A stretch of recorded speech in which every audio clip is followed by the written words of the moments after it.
Okay, we're going to look at word problems that have inequalities in them, and they're super realistic, and they often seem really logical, even though the math tends to be a little tricky, but just remember that it's logical. So we are going to start with a problem that we've already started in class, and then we're going to continue on from there.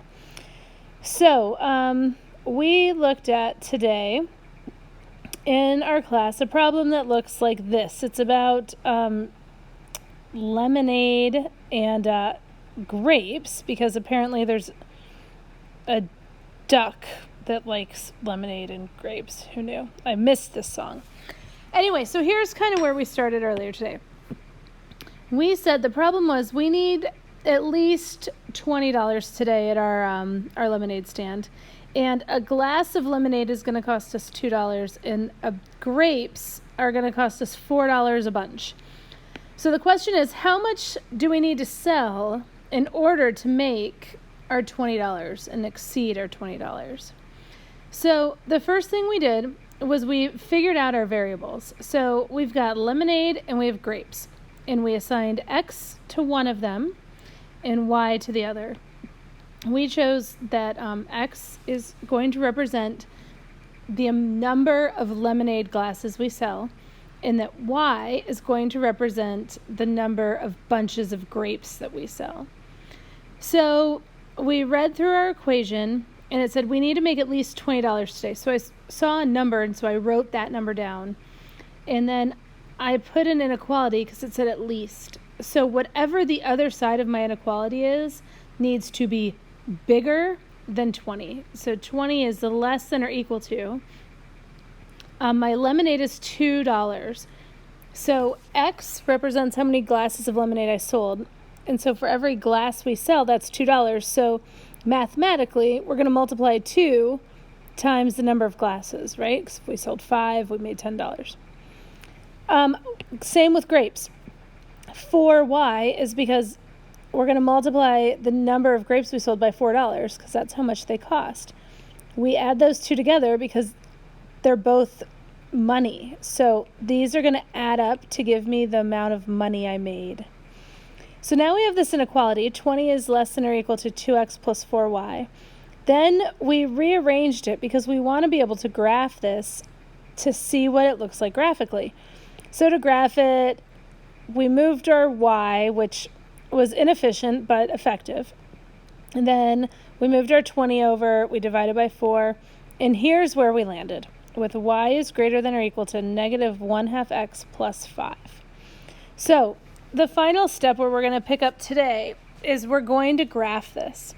Now, the other thing we talked about, and we haven't written down anywhere, is this. I need to make this. Well, I guess I'm going to do this. Okay.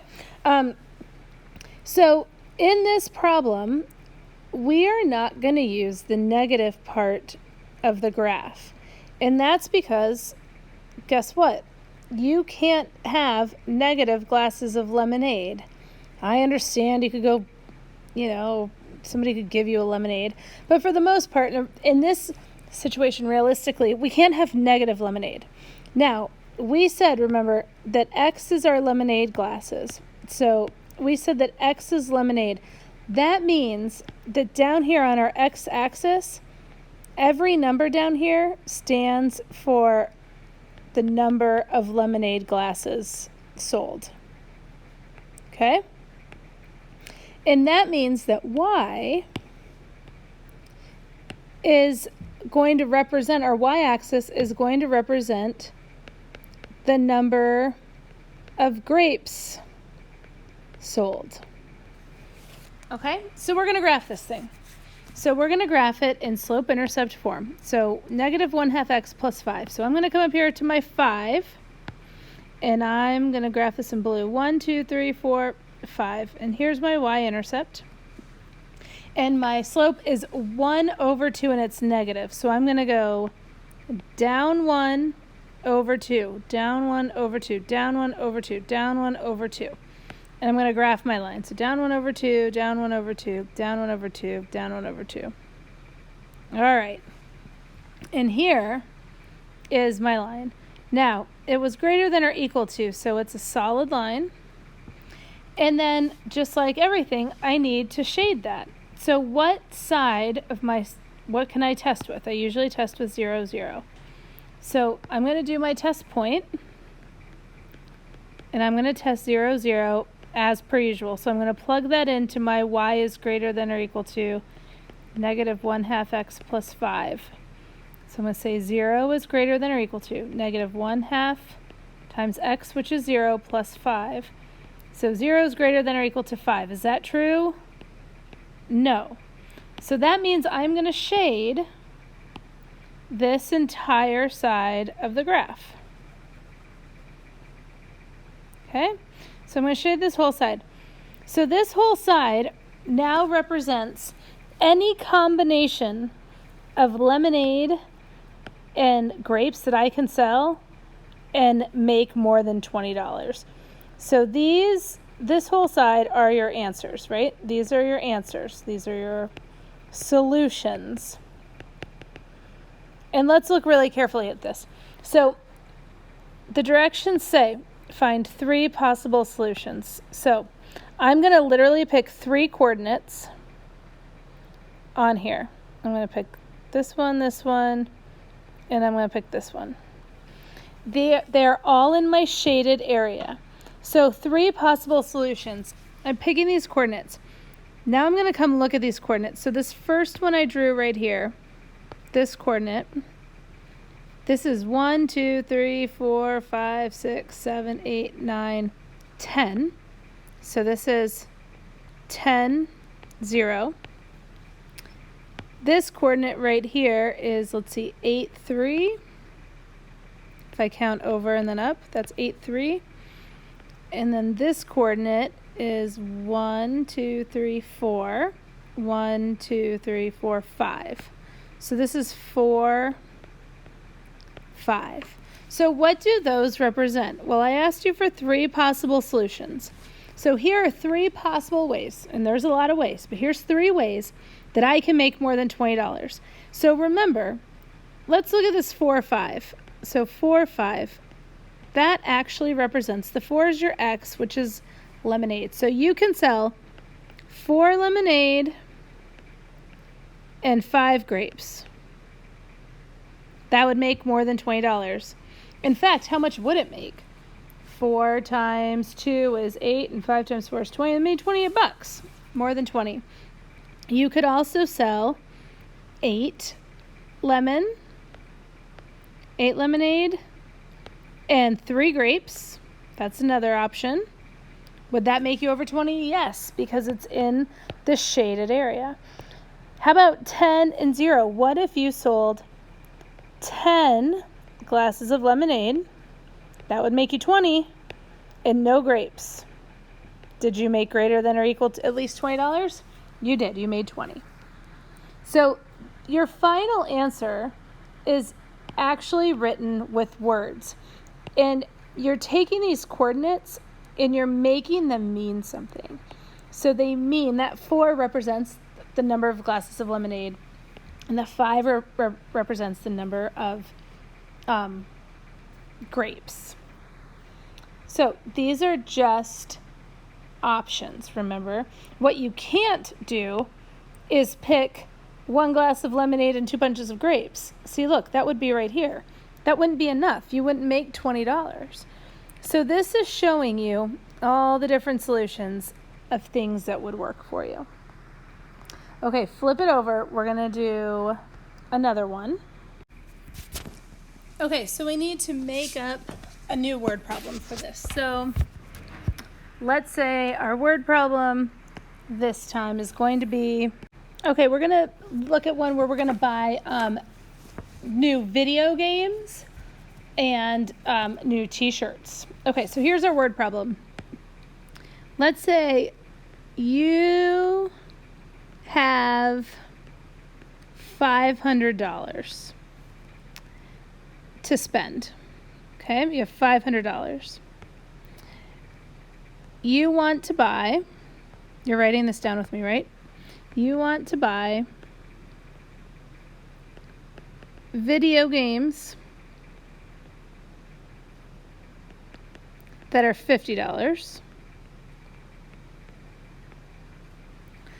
Video games that are $50 and new shirts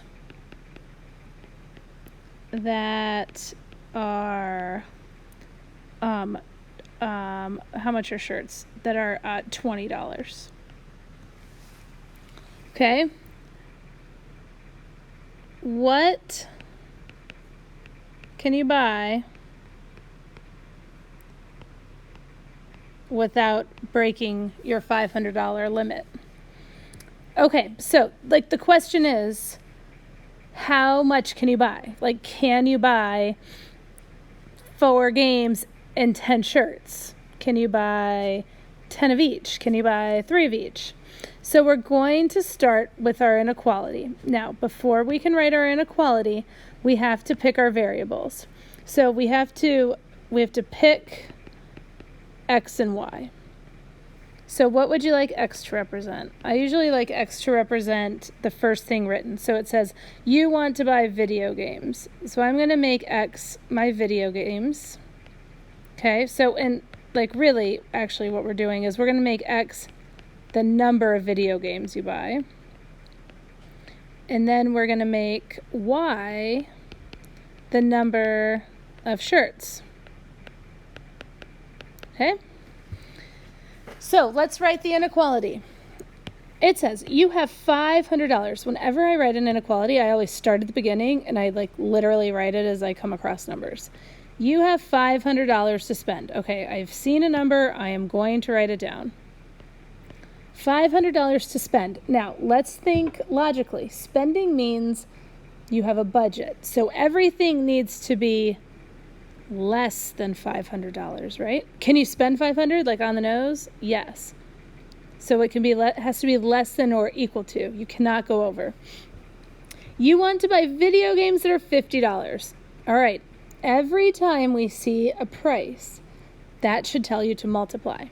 So $50, and we're going to multiply $50 by the number of video games we buy, which is x.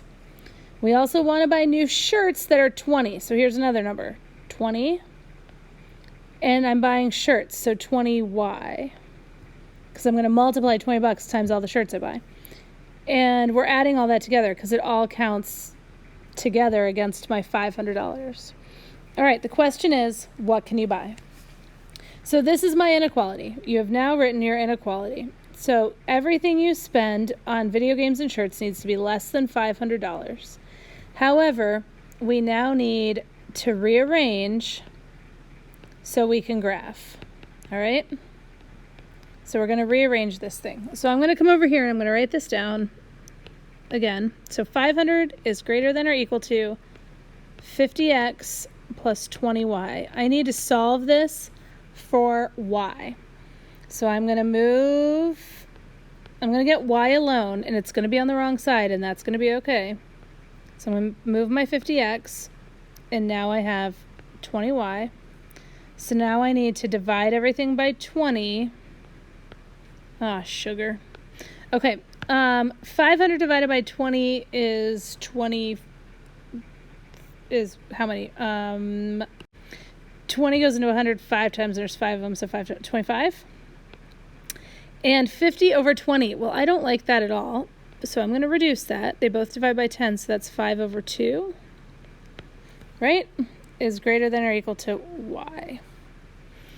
Okay, now, listen.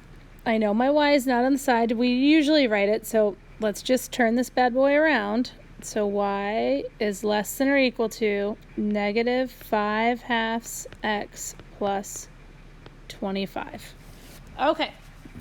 This we can graph. So, same thing as last time.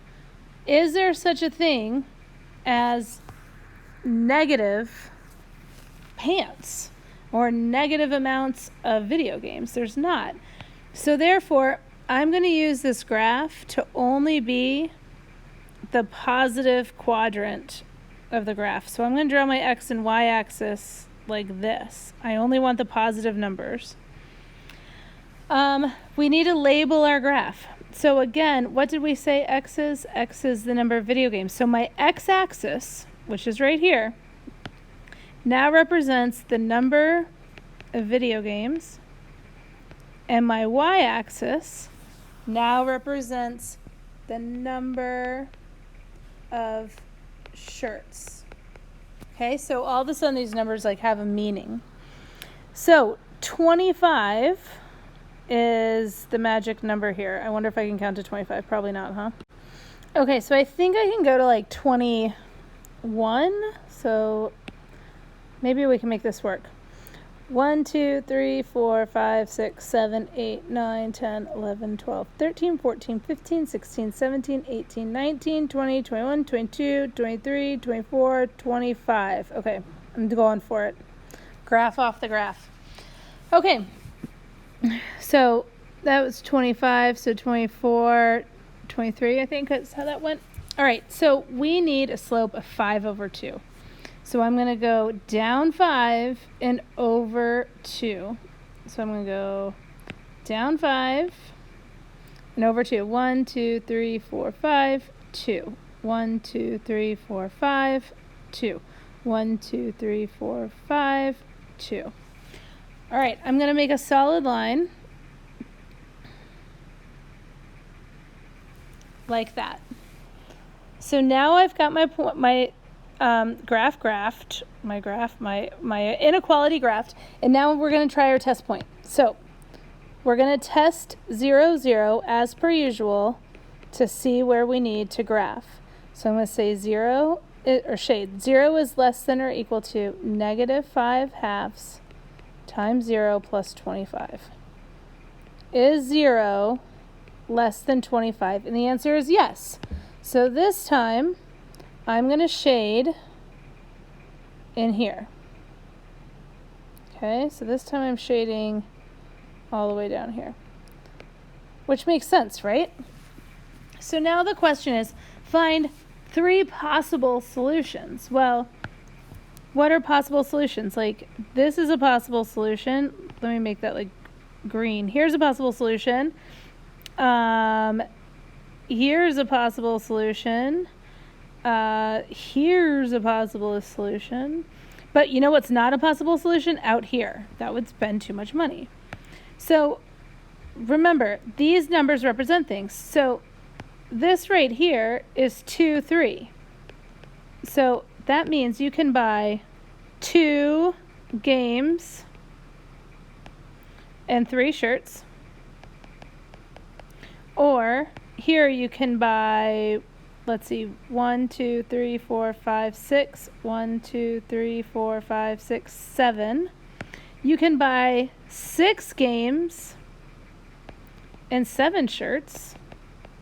So that's awesome. Or up here, what is this number? Oh, why did I pick such a high number? 1, 2, 3, 4, 5, 6, 7, 8, 9, 10, 11, 12, 13, 14, 15, 16. You buy 16 shirts. That's a lot of shirts. 16 shirts with how many games? 1, 2, 3, and 4 games? Man, you've got a whole new wardrobe. Okay, so the moral of the story is that this tells you all the possible combinations. Now remember, we were just using really nice numbers here. They're like logical and they make sense. Because I want you to just see the point of this. We are going to apply this to things that are much more complex. So we're starting off following this process. I don't want you taking the easy way out and being like, well, just buy one of each and you'll be fine. Well, yeah, I get that. But we need to know the process so we can apply this to other things. All right, so it's important that your possible solutions end up being words. A coordinate doesn't cut it. You need to tell me what the X means. 2 games, 3 shirts. 2, 3 is not an answer. Don't forget that we're only functioning in quadrant 1, where we've got positive numbers, because we can't have negative video games and negative shirts. That's not how these work. Okay, I hope you got these copied down. Good job. You guys are the best.